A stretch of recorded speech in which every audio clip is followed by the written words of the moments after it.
మిత్రమా, అలిగితే ఎందుకు అలిగావు అనే బంధం ఉండాలి, కానీ అది అవకాశంగా తీసుకుని వదులుకునే బంధంగా అసలు ఉండకూడదు, అవునా?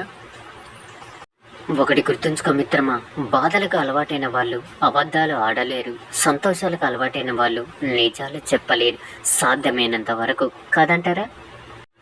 పుట్టుకతో వచ్చిన గుడ్డితనాన్ని కూడా నయం చేయవచ్చు, కానీ అహంకారంతో కళ్ళు మూసుకుపోయిన వాళ్ళని ఎవరూ బాగు చేయలేరు, అవునా? తెలియని వాళ్ళు మోసం చేస్తే తెలియకుండానే మర్చిపోతాము. మనసుకు నచ్చిన వాళ్ళు మోసం చేస్తే మరణించేదాకా మర్చిపోలేము. మిత్రమా, మనం ఏమిటి అన్నది ఒకరికి తెలియాలంటే మనం సాయం చేసి చూడాలి. ఒకరేమిటి అనేది మనకు తెలియాలంటే మనం సాయం అడిగి చూడాలి.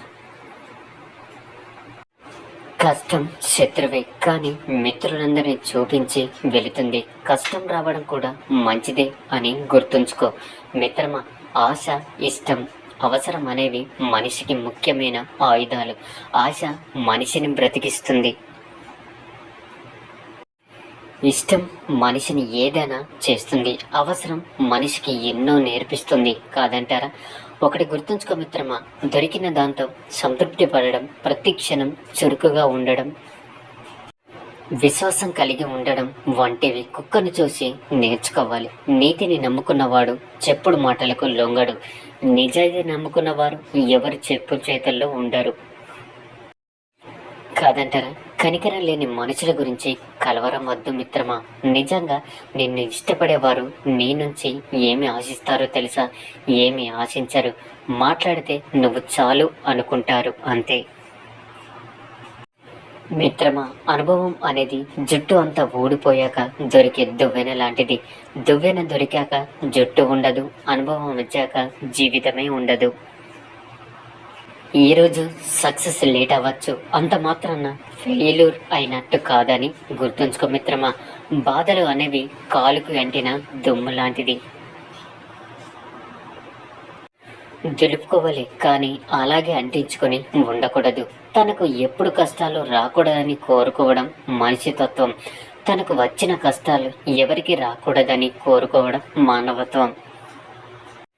మిత్రమా, అదృష్టంతో వచ్చింది అహంకారాన్ని కలిగిస్తుంది, తెలివితో సంపాదించింది సంతోషాన్ని ఇస్తుంది, కష్టపడి సంపాదించింది సంతృప్తినిస్తుందని గుర్తుంచుకో మిత్రమా. అవసరం లేదని దీన్ని వదిలేయకండి. ఆపదలో ఉన్నప్పుడు అదే నీకు అస్త్రంగా ఉపయోగపడవచ్చునేమో, అవునా మిత్రమా? దూరంగా ఉన్న వారిని దగ్గర చేసే శక్తి, దగ్గరగా ఉన్న వారిని దూరం చేసే శక్తి ఒక్క నోటి మాటకే ఉంది, కాదంటారా? నిన్ను విమర్శించిన ప్రతి ఒక్కరికి నువ్వు సమాధానం చెప్పాల్సిన అవసరం లేదు మిత్రమా. ఎందుకంటే ఏదో ఒకరోజు నీ గెలిపే వారికి సరైన సమాధానం అవుతుంది. మిత్రమా, బాగుండే క్షణాలన్నీ త్వరగా గడిచిపోతాయి, బాధపెట్టే క్షణాలన్నీ ఎప్పటికీ నిలిచిపోతాయి. మిత్రమా, ఎప్పుడైతే ఒకరు చెప్పే చెప్పుడు మాటలు వింటామో అప్పుడే మన జీవితం పతనానికి కారణమవుతుంది. మన జీవితమైన ఇతరుల జీవితమైన అపార్థం చేసుకోకుండా అర్థం చేసుకోవడమే అసలైన జీవితం అంటే. ప్రపంచంలో ఎన్నో రకాల యుద్ధాలు ఉంటాయి, కానీ మనిషి తన మనసుతో చేసేదే అసలైన యుద్ధం. సింహం ఎప్పుడు కూడా సింహాసనం కోసం పాకులాడదు మిత్రమా. అది ఎక్కడ కూర్చుంటే అదే దాని సింహాసనం. అలాగే నీతిమంతులకు గుంపుతో పని ఉండదు. వారు ఎక్కడ ఉంటే అక్కడే వారే వన్నె తరగదు. బాధ్యత లేని వారికి బాధలు ఉండవు మిత్రమా. వాదించే వారికి విలువ ఉండదు. అందుకోసమే ఎవరితో కూడా వాదించకండి. అవకాశాలు తరిగిపోతున్నాయి, ఆలోచనలు తగ్గిపోతున్నాయని అలసిపోయి ఆగిపోతే ఆశయమైన సాగాల్సిన ఆశలు కూడా ఆదిలోనే ఆవిరైపోతాయని గుర్తుంచుకో మిత్రమా. మనుషులను అంచనా వేయడం సముద్రం మీద ఇల్లు కట్టడం లాంటిది. ఎప్పుడు ఎలా మారుతారో తెలియదు. మిమ్మల్ని ఎవరో ఏదో అన్నారని రగిలిపోయి కుమిలిపోయే కంటే వీళ్ళింతే ఇలానే మాట్లాడతారని ఒక్కసారి అనుకొని చూడండి. అప్పుడు మనసు ఎంత ప్రశాంతంగా ఉంటుందో, జీవితం ఎంత సాఫీగా సాగిపోతుందో మీకే అర్థమవుతుంది. అవునా మిత్రమా? కొందరు నిజ స్వరూపాలు తెలిసినా కూడా నిలదీయరు. ఎందుకంటే వాళ్ళు మంచి వాళ్ళని చెప్పుకోవడానికి తిరిగి నీ మీద నిందలు వేస్తారు. ఇప్పుడు సమాజం ఇలానే ఉంది మిత్రమా. ఎదిగిన వయసును బట్టి వచ్చే అనుభవం కన్నా తగిలిన గాయాన్ని బట్టి వచ్చే అనుభవం చాలా గొప్పది. ఎందుకంటే అది మాత్రమే మన జీవితానికి బాగా ఉపయోగపడుతుంది కనుక. ఒకటి గుర్తుంచుకో మిత్రమా, ప్రతి తల్లిదండ్రులు తమ బిడ్డలను చదివించేది తమ ఆకలి బాధను తీరుస్తారని కాదు, అన్నం కోసం ఎవరి ముందు చెయ్యి చాపకుండా బ్రతుకుతారని. అర్థమైందనుకుంటా. వేసుకున్న బట్టలు, పెట్టుకున్న బంగారం, కట్టుకున్న ఇల్లు ఇవి ఎదుటివారి స్థాయిని మాత్రమే నిర్ణయిస్తాయి, వారి వ్యక్తిత్వాన్ని కాదు. కాబట్టి ఊరికే ఎగిరెగిరి పడకు మిత్రమా. మనకున్న స్థాయి కంటే వ్యక్తిత్వం చాలా గొప్పదని తెలుసుకో. అందరికీ సమానంగా ఉండేది సమయం మాత్రమే. దానిని ఉపయోగించుకున్న వాళ్ళు విజయం సాధిస్తే, ఉపయోగించుకునే వాళ్ళు ఇతరులపై నిందలు వేస్తారు. మిత్రమా, అందరూ నా వాళ్ళు అనుకుంటాము. రోజు రోజుకి తెలుస్తుంది ఎవరు ఎలాంటి వారు అని. ఈ రోజుల్లో ఎవరి స్వార్థం వాళ్ళదని గుర్తుంచుకో మిత్రమా. కింద పడితే పట్టించుకోరు, పైకి ఎదిగితే జీర్ణించుకోలేరు. నీ చుట్టూ ఉన్న వాళ్ళే నీకు శత్రువులు. మిత్రమా, మన ముందు మంచిగా ఉంటారు, మన వెనక నుంచి వెన్నుపోటు పొడుస్తారు. నడుస్తూ ఉండగా పడిపోతే లేపడానికి చాలా చేతులు రావచ్చు. అదే జీవితంలో పడిపోతే ఏ ఒక్కరు కూడా ముందుకు రారు. నీకు నువ్వే నిలబడగలగాలి మిత్రమా.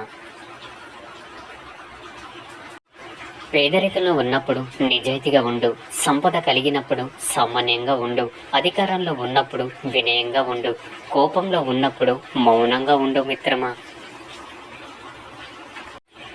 దేనికైతే నువ్వు భయపడి వెనకడుగు వేస్తావో అదే నిన్ను మళ్ళీ మళ్ళీ వెంటాడుతుంది. ఒక్కసారి ఎదురెళ్ళి చూడు మిత్రమా, ఆ భయమే నిన్ను చూసి భయపడుతుంది.